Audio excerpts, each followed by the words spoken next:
Meta rescinded a request to have its own oversight board weigh in on content moderation policy related to the Russia-Ukraine war, citing ongoing safety and security concerns. It's the first time Meta has withdrawn such a request, setting a precedent that could hurt its working relationship with the board. Meta has informed the Oversight Board that the company would be withdrawing an earlier request for policy guidance concerning content moderation issues related to Russia's ongoing war with Ukraine, said a statement signed by the board, which is funded by Meta but not staffed by its employees.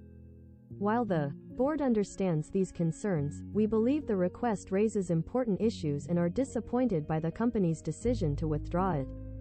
Meta confirmed that the policy advisory request was withdrawn in a blog post, but declined to explain what the request entailed, when it was made, or elaborate on why it was. I'm sure that Meta's safety concerns are genuine. It has, after all, been labeled an extremist organization by Russia and banned in the country.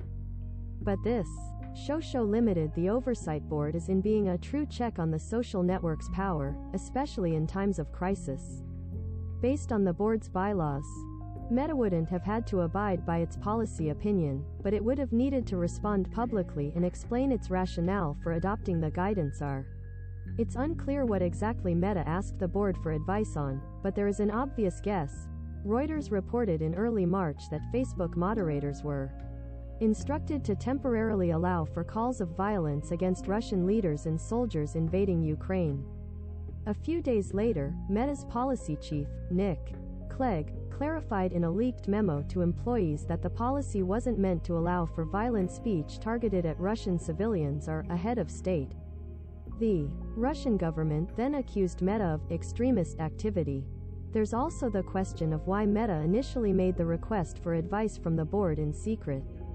A spokesperson for Meta, Jeff Gelman, said the company didn't publicly announce its request when it was made because we don't put undue pressure on the board to accept our case referrals over cases appeals from users. But it has publicized other previous requests, such as when it asked the board last year to weigh in on cross-check, a controversial policy that shields celebrities and politicians from the moderation measures applied to other users.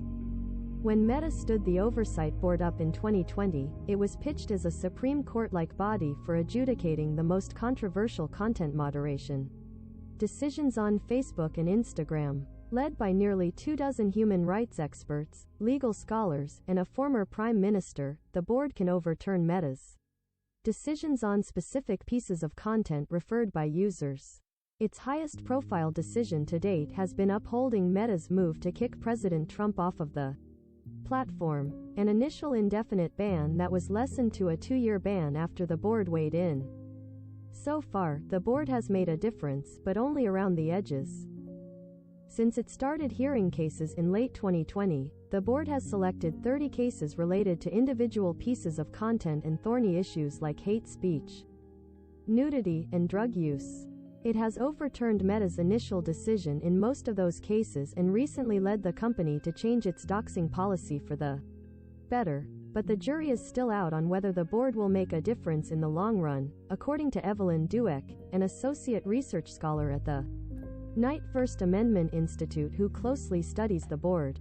So far, the board has made a difference, but only around the edges, she told The Verge. I think it has been punching below its weight.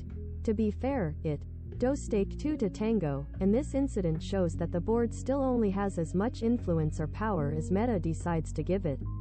But the board also has moved slower and with less targeted precision than it could have. Recommended by